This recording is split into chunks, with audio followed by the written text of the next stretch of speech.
기도에 대해서 계속 생각하는 가운데 있습니다.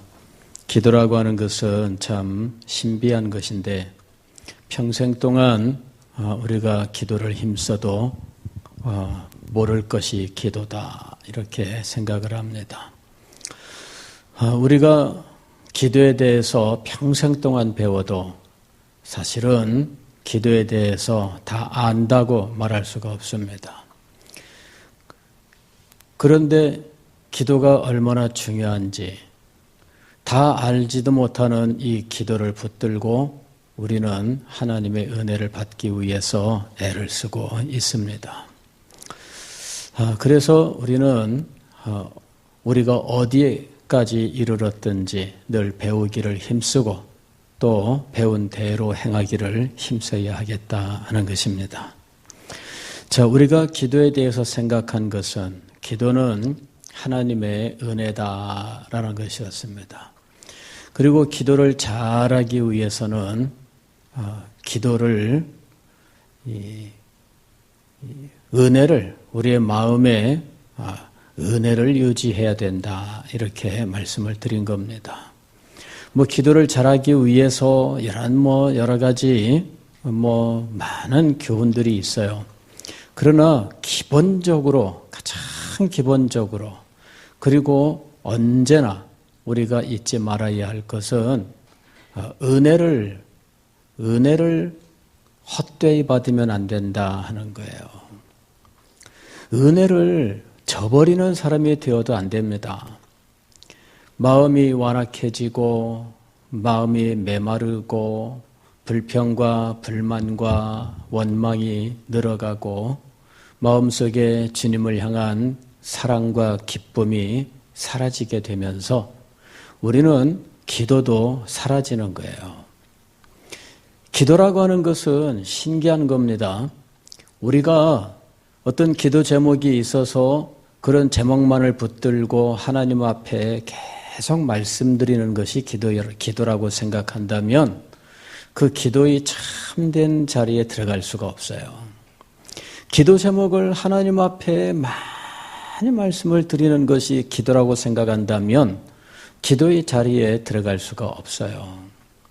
세상 사람들은 기도에 대해서 어떻게 생각하느냐 하면 자기의 소망, 자기의 소원을 어떤 누군가 자기가 절대적이라고 생각하는 어떤 신적인 존재에게 끊임없이 이야기하는 것이라고 생각을 해요. 그리고 그렇게 끊임없이 이야기할 때 가장 중요한 것을 정성, 의지, 그 다음에 자신의 행함, 이런 것들이 가장 중요하다고 생각을 하는 거예요.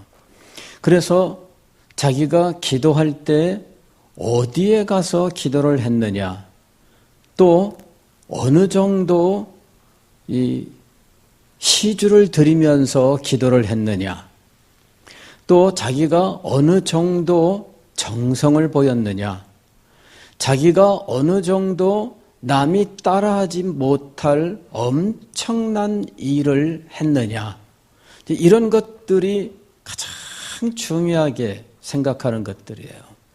기도의 응답을 위하여 가장 중요하게 여기는 것, 그것이 바로 세상 사람들이 생각하는 것들인데 이 세상 사람들이 생각하는 기도의 이 원리를 오늘 우리들도 그대로 답습하기가 쉽다 하는 거예요. 성경의 가르침을 따라서 하나님 앞에 기도하기보다는 그냥 우리가 주변에서 사람들이 흔히 하는 이 기도에 대한 이 생각들을 그대로 가지고 와서 기도에 적용하고 있다는 것이죠.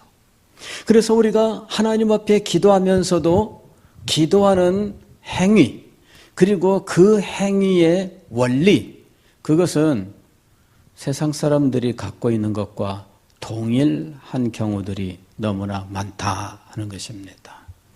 세상 사람들은 어쨌든 남들이 따라오지 못할 만한 엄청난 공덕을 쌓아야 한다고 생각을 해요. 그것이 재물이면 재물로 나타나야 되고, 가령 시주를 많이 하면 그 사람의 기도의 효능도 클 거라고 생각을 하는 거죠. 근데 이런 가르침들이 오늘 우리 교회 안에도 있어요. 교회 안에도 있어요. 여러분이 하나님 앞에 헌상을 하며 기도하지 말라는 이야기가 아니에요. 그러나 그것이 전부가 된다면 그건 잘못된 겁니다.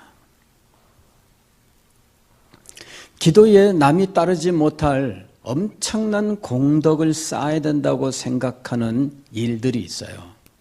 그래서 남들이 흉내내지 못할 자세, 남들이 흉내내지 못할 의지, 남들이 흉내내지 못할 엄청난 행위, 이런 것들을 강조하게 되어 있는 거예요.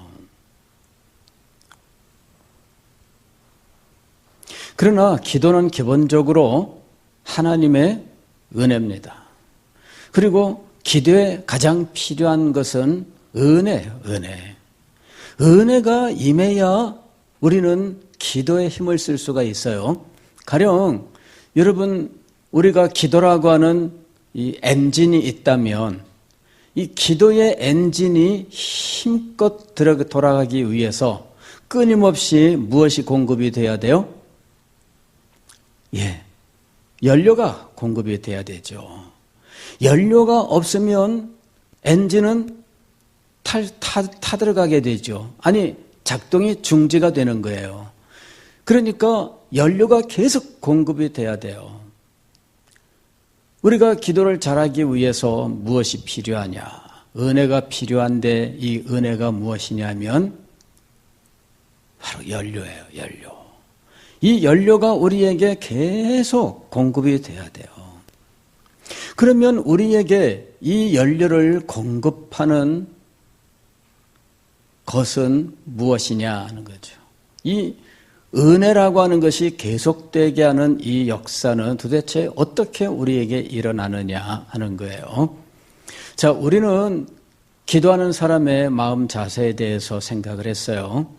기도하는 사람은 자기를 의지해서는 안 된다. 자기의 뜻과 자기의 계획과 이런 것들을 의지해서는 안 된다. 이렇게 말씀을 드렸습니다. 야고보서 4장에 있는 말씀을 가지고 어떤 사람이 타도시에 가서 1년 동안 유하면서 장사하여 많은 일을 남기리라 이렇게 계획을 세우지만 사도는 그 사람을 향하여 자신이 안개 같은 존재임이라고 이야기를 합니다. 그 얘기는 뭐냐면은 우리가 계획 없이 살아라 그 얘기가 아닙니다. 계획을 세우는 것은 당연한 거고요. 다른 도시에 가서 장사하고 이득을 남기고 그것도 당연한 거예요. 우리의 일상생활, 경제활동 이런 것들은 정당한 거예요. 다만 그런 것을 할 때에 우리의 마음속에 분명히 가지고 있어야 하는 생각은 이것은 내 뜻이 아니라 하나님의 뜻대로 된다라고 하는 사실이에요. 내게 달려있는 것이 아니라 하나님에게 달려있다.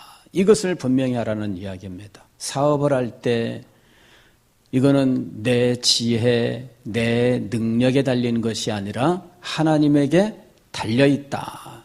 이 사실을 명백히 하라는 것이죠. 자기를 의지하고 자기의 힘을 의지하고 자기 부모를 의지하고 부모가 부자인 사람은 부모를 의지해요. 그래서 망해도 부모가 있으니까 부모에게 돈이 있으니까 그러면서 자기가 대범한 사업가인 것처럼 행세를 하죠. 그러나 대범한 사업가가 아니라 늘 부모 돈 가져다가 말아먹는 존재라는 거예요. 근데 이 사람은 착각을 하고 있는 거죠. 자기가 믿는 구석이 따로 있어요. 여러분, 하나님만 전심으로 의지하고 하나님만 전적으로 바라보아야 되는 거예요. 이것이 기도하는 사람의 은혜로운 마음 자세예요. 이 마음 자세 이것을 상실하게 되면 안 돼요. 일을 하는데 여러분 사업을 하는 사람들은 사업의 길이 눈에 보인다 그래요. 다 보면 눈에 보인다 그래요. 그게 아무나 그리 되는 거 아닙니다. 연구 많이 하고 노력하고 많은 경험을 하고 실패도 하고 그러면서 끊임없이 노력을 했는데 딱 하면 사업의 길이 보이는 거야. 달인의 경지에 올라가게 되는 거죠. 예. 그런 사람에게 말 한마디 들으면 굉장히 사업에 큰 도움이 돼요. 그래서 심지어 워렌 버핏이라고 하는 이 투자의 귀재, 이 사람과 점심 식사 한 번 하기 위해서 경매에 참여하는데 이 워렌 버핏이 1년에 한 번 점심 식사 자기가 낼게 그러면서 초대권을 경매에 붙여요. 그러는데 7억에서 10억 사이가 낙찰가입니다. 엄청나죠? 가서 대접받는 그 음식은 한 10만 원 정도 되는 1인 식사비 10만 원 정도. 그 정도 식사를 먹기 위해서 몇 억을 쓴다고요? 7억에서 10억을 쓰는 거예요. 왜? 그 사람과 식사를 하면서 대화를 나누었다. 그 자리에서 이런저런 우스갯소리가 나올 수도 있고 어떤 도움이 되는 말이 있을 수 있지만 그 사람과 식사한 그 자체가 이 사람한테 하나의 상표처럼 작용하는 거예요. 나는 누구랑 워렌 버핏과 식사한 사람이다. 이것 자체가 그 사람의 평판을 높여주는 거예요. 이게 바로 홍보 효과가 나는 거죠. 그러니까 이 사람과 10만 원짜리 식사를 위하여 7억 원에서 10억씩 내는 거예요.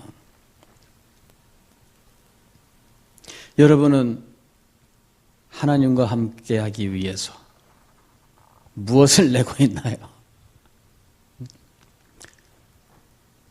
여러분은 하나님과 함께할 수 있다면 얼마를 내고 싶으세요?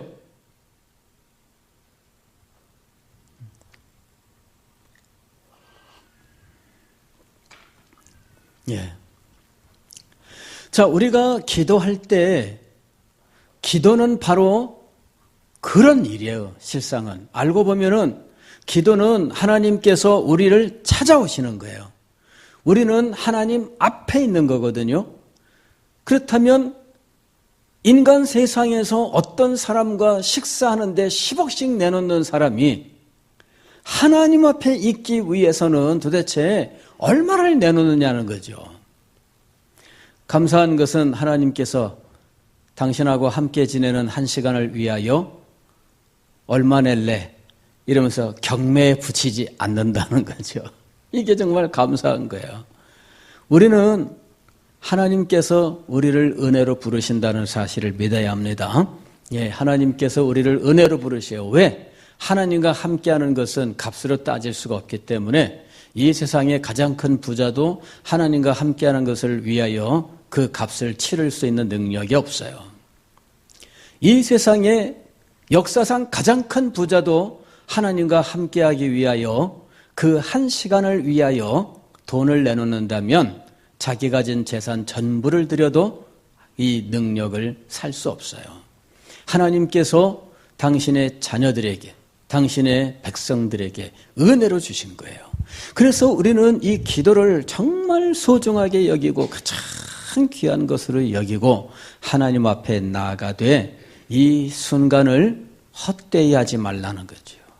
그 순간에 집중하세요. 그 순간에 여러분의 마음을 은혜로 고르게 하셔야 돼요. 하나님 앞에 찬양하는 것과 하나님의 말씀을 듣는 이 모든 기도의 순서를 따라서 여러분은 여러분의 마음을 준비하고 여러분의 마음을 하나님의 은혜로 고르게 하는 일에 힘을 써야 돼요. 그리고 하나님 앞에 전적으로 의지하면서 하나님만 소망을 해야 돼요. 기도하는 사람의 마음 자세에 대해서 두 번째로는 하나님의 뜻을 향하여라고 말씀을 드렸어요. 하나님의 뜻을 향하라. 내 소망, 내 어떤 다급 급함, 나의 곤고함 이런 쪽에 기도의 방향을 그쪽으로 향하여 끌고 가지 말고 무엇을 향하여 나아가라? 하나님의 뜻을 향하여 나아가라 하는 것이에요. 하나님의 뜻을 향하여 나아가라. 오늘 우리가 읽은 데살로니가 전서 5장 16절 이하에서 18절까지의 말씀은 여기 보면은 하나님의 뜻에 대해서 말씀하고 있어요. 사실 우리의 기도가 하나님의 뜻을 향하기 위하여는 하나님의 뜻을 알아야 되는데 사실 하나님의 뜻이라고 하면은 너무나 막연하기 때문에 어떻게 해야 될지 참 난감해요. 성경을 보면은 하나님의 뜻과 기도에 대해서 교훈하는 구절들을 많이 볼 수가 있는데 요한일서 5장에 보게 되면은 무엇이든지 주의 뜻대로 구하면 들으신다라고 말씀하셔요. 그래서 기도와 하나님의 뜻과의 관계는 아주 중요한 것인데 그러면 도대체 하나님의 뜻은 무엇이냐? 하나님의 뜻은 우리의 삶 모든 영역에서 다 하나님의 뜻을 찾을 수 있잖아요. 그러면은 하루에도 100개, 1000개, 10,000개의 하나님의 뜻을 말할 수 있을 텐데 도대체 하나님의 뜻이라고 할 때 이 뜻은 무엇이냐 하는 거죠. 그냥 매 순간마다 우리의 삶 속에 나타나는 그 어떤 순간순간 속에서 하나님의 뜻, 그럴 때 그것을 하나님의 뜻이라고 말할 수 있게 만드는 어떤 궁극적인 것 하나, 그것을 우리는 하나님의 뜻이라고 말을 해야 되겠죠. 하나님의 뜻을 향하라 이거죠. 우리의 마음이 하나님의 뜻을 향하고 우리의 기도의 모든 것이 하나님의 뜻을 향해야 된다는 거예요. 지금 우리가 읽은 성경 말씀을 보면은 하나님의 뜻에 대해서 말씀하고 있어요. 항상 기뻐하라, 쉬지 말고 기도하라, 범사에 감사하라. 근데 이 중에서 기도와 관계된 하나님의 뜻이 지금 있다는 거죠. 기도와 관계된 하나님의 뜻은 무엇이에요? 쉬지 말고 기도하라. 쉬지 말고 기도하라. 쉬지 말고 기도하라. 이때 이 쉬지 말고란 말은 도대체 무엇을 의미하는 것일까? 기도를 끊지 말고 길게 하라는 말인가? 그냥 2시간, 3시간, 4시간 그냥 막 계속해서 기도하라는 말인가? 아니면은 매일매일 시간을 정해놓고 정기적으로 기도하라는 말인가? 아니면은 자주 반복해서 기도하라는 말인가? 아니면은 매 시간마다 땡 종치면 기도하라는 말인가? 도대체 이 쉬지 말고 기도하라는 말은 무엇일까 하는 거죠. 그 어떤 형식을 취해도 쉬지 말고라고 하는 이 말을 우리는 실천할 수가 없습니다. 어떻게 쉬지 말고라고 하는 이것을 실천할 수가 있을까요? 24시간 365일 평생 동안 기도만 하면서 살 수 있을까요? 그래서 어떤 분들은 이 쉬지 말고 기도하라를 기도하는 마음으로 살아라 이렇게 해석하는 분도 있습니다. 기도하는 마음으로. 근데 이 기도하는 마음으로라고 하는 이것을 조금 더 다르게 표현하면 어떻게 표현할 수 있을까요? 하나님과 교통 가운데 그 말입니다. 하나님과 교통 가운데. 그런데 하나님과의 교통이라고 하는 것은 신령한 교통이에요. 하나님과 신령한 교통 혹은 하나님과 신령한 교제 가운데, 즉 이 신령한 삶이 이 쉬지 말고 기도하라는 이 쉬지 말고의 본래 의미라고 하는 거예요. 우리는 아까 처음에 기도 그럴 때 기도가 단지 어떤 행위가 아니다라고 말씀을 드렸습니다. 하나님의 은혜라고 말씀을 드렸어요. 그런데 기도에 대한 하나님의 뜻은 무엇이냐 하면은 우리가 하나님과 신령한 교제 가운데 살아라 하는 것을 기도의 본래 뜻으로 우리에게 말씀해 주셨다는 거예요. 하나님과의 신령한 교통이 있어야 돼요. 즉 우리의 인간 자체가 신령한 사람이 되어야 돼요. 신령한 사람이 되는 이 길이 쉬지 말고 기도하는 길이라고 하는 것이죠. 그렇지 않으면은 쉬지 말고라고 하는 이것은 문자적으로는 우리가 이룰 수 있는 길이 없어요. 기도하는 자세로 살아갑니다. 이렇게 해석을 해도 깨어있는 동안에야 주여 주여 이러면서 산다지만 자는 동안에는 어떻게 할 거예요? 자는 동안에. 자는 동안에 꿈속에서 귀신한테 쫓겨다니다가 가위 눌려서 깨어나고 신령하지가 않죠. 자, 이 쉬지 말고는 문자적으로는 그대로 할 수 있는 길이 없습니다. 그래서 이방 종교에서는 이 기도를 굉장히 간단하게 쉽게 반복할 수 있는 방법을 만들어냈어요. 이 티벳 가게 되면요, 그 실패 돌리는 것 같은 그런 이 자루가 달린 그것이 있어요. 그 차락을 던가 뭐 하여튼 그게 있어요. 그래가지고 거기에다가 기도문을 이렇게 적어놨습니다. 그 표면에다가. 그리고 이거를 한 바퀴 돌리면 기도 한 번 한 거예요. 그래가지고 하루에도 깨어있는 동안은 계속 돌리고 있는 거죠. 그러면은 하루에 몇 번 기도할 수 있을까요? 1초에 한 바퀴 돌리면은 1시간 동안에 3,600번 돌려. 그러니까는 기도를 평생 동안 하면은 이 사람은요, 수억 번 하는 거예요. 이 티벳 종교, 그 불교 사원에 가게 되면은 이거를 또 크게 만들어 놨어요. 그래가지고 이거를 뺑 돌아가면서 이걸 만들어 놔서 지나가면서 한 바퀴씩 돌리면서 지나가는 거야. 절에 가면은 지나가면서 한 바퀴씩 돌려요. 예. 한 바퀴 돌릴 때마다 기도 한 번, 기도문이 기록돼 있어요. 그러니까 뭐 얼마나 기도가 쉽고 편한지 일상생활 속에서도 그냥 뭐 일하다 말고 돌리고 일하다 말고 돌리고 예. 자, 대단해요. 그런데 기도는 그런 행위로 이루어져 있지 않습니다. 기도는 무엇으로 이루어진다고요? 하나님의 은혜로 이루어져요. 하나님의 은혜를 받은 사람이 하나님과 신령한 교통 가운데 있을 때 그때 그는 기도로 들어갈 수 있게 되는 거예요. 이 하나님과의 신령한 교통 가운데에서 기도가 이루어지는 것이지 하나님과의 신령한 교통이 없으면 기도는 이루어지지 않아요. 이 원리를 우리가 잘 알아야 됩니다.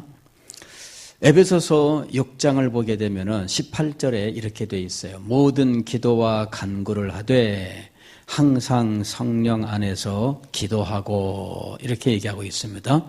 항상 성령 안에서 기도하고 이 항상이라고 하는 이 말을 과거에 우리가 쓰던 개역성경에서는 무시로라고 번역을 했었어요. 무시로 성령 안에서 기도하고 이렇게 번역을 했어요. 그러니까 무시로라는 말을 이게 너무 어렵다 해가지고 또 무시로라고 하는 또 이 트로트 노래도 있어요. 예. 어떤 가수가 무시로라는 노래를 불렀더라고. 그리고 이것을 개역 개정판 우리 성경은 항상이라고 번역을 했어요. 근데 이 항상이라고 번역한 이 말이 원어로는 어떻게 되어 있느냐? 원어로는 판티카이로라고 되어 있어요. 판티카이로. 이건 뭐냐면은 판티란 말은 이 모든이란 말이에요. 모든. 영어로 하면은 all, 모든. 그 every, 모든. 그 다음에 카이로란 말은 뭐냐면은 카이로스란 말. 이 헬라어의 카이로스라고 하는 말이 있죠.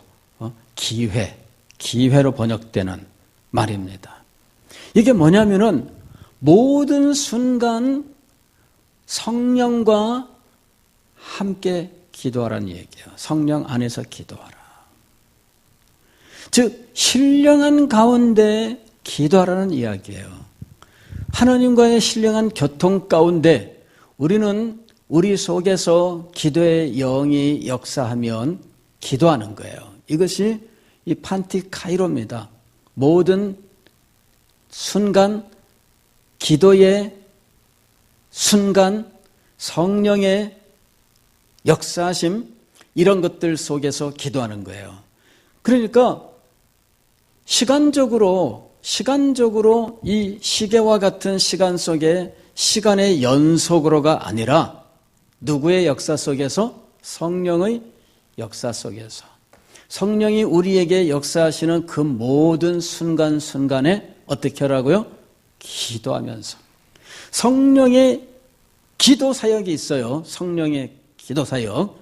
성령께서 우리에게 기도를 하도록 역사하시는 일이 있습니다. 그럴 때 우리 속에 내주하시고 우리의 영과 더불어 우리 영에게 기도의 마음을 주시고 기도의 자극을 주시고 기도의 힘과 능력을 주시고 우리가 하나님의 뜻을 따라 기도할 수 있도록 하셔요. 이게 성령의 기도 사역입니다. 그런 그 성령의 기도 사역이 언제 우리에게 임하느냐? 우리가 하나님과 신령한 교통 가운데 있을 때 성령의 기도 사역이 우리에게 이루어져요. 그럴 때 우리가 하나님 앞에 기도하는 거예요. 오늘 여러분에게 말씀드린 것은 기도에 있어서 우리가 평소에 알고 있었던 것과는 더 높은 차원의 기도에 대한 이야기입니다. 성령께서 우리에게 역사하셔서 우리가 성령 안에서 기도하게 되는데 이 성령의 기도 사역이 당신의 백성들에게 나타나요. 그런데 이것은 우리가 하나님과 신령한 교통 가운데 있을 때 이루어지는 일이다라고 하는 거예요. 자, 이 말은 이미 여러분들에게 쉽게 말씀을 드렸어요. 은혜 가운데에서 기도하라. 은혜 가운데에서 기도하라. 이미 쉽게 말씀을 드렸어요. 성경은 여러 가지 다양하게 말씀을 하고 있어요. 우리가 이해하기 쉽도록 다양한 상황들을 가지고 설명을 해요. 그런데 우리한테 가장 쉬운 것은 무엇이냐면은 은혜 가운데서 기도하라는 거예요. 은혜 가운데서 기도하라. 성령께서 당신의 종들에게 기도로서 역사하시는 놀라운 은혜가 있어요. 그 은혜 가운데서 우리가 하나님께 기도하는 거예요. 오늘 우리는 은혜 가운데서 기도가 실상은 성령의 기도 사역이다라고 하는 사실을 알게 된 겁니다. 그래서 조금 더 우리는 구체적으로 기도할 수 있게 된 거예요. 하나님의 성령이 나에게 기도로 역사하시기를 위해서 구할 수 있게 된 겁니다. 그리고 이 일을 위하여 우리는 하나님과 신령한 교통 가운데 살아야 된다. 하나님과 신령한 교통은 무엇으로 이루어집니까? 첫째는 말씀으로. 두 번째는 그 말씀에 감동받은 마음으로 기도함으로. 이게 성령의 교통이 이루어져요. 그러면서 그런 가운데 하나님의 뜻을 붙들고 살아가면서 우리는 신령한 사람으로 살아가게 돼요. 하나님의 영으로 인도함을 받는 그들은 곧 하나님의 아들이라. 이럴 때 이것도 역시 성도의 신령한 삶에 대한 설명이에요. 하나님의 영으로 인도함을 받은 하나님과의 교통하는 삶이에요. 이것이 은혜의 삶이에요. 이 속에서 하나님이 성령으로 우리의 마음에 기도의 은혜를 베푸시면서 기도가 우리 속에서 솟아나게 돼요. 이 뜻으로 하나님 앞에 기도하는 기도가 하나님 앞에 응답받는 거예요. 그러니까 우리는 이 기도라고 하는 것이 본래 이렇게 하나로 다 연결되어 있는 교훈이라는 사실을 알아야 됩니다. 이것이 별개의 교훈들이 아니에요. 하나의 사실을 지금 의미하고 있는 겁니다. 기도는 어떤 방법이나 수단이나 어떤 조직이나 제도를 통해서 드리는 것이 아니라 하나님이 베푸시는 은혜로 드리는 것입니다. 결국은 은혜로 하나님 앞에 기도하는 거예요. 오늘 이 밤에도 여러분 하나님의 은혜를 소망하세요. 성령의 기도 사역을 소망하십시오. 신령한 하나님의 사람이 되기를 소망하십시오. 하나님의 뜻을 향하십시오. 하나님께서 여러분을 영광스러운 기도의 자리로 인도하실 것입니다.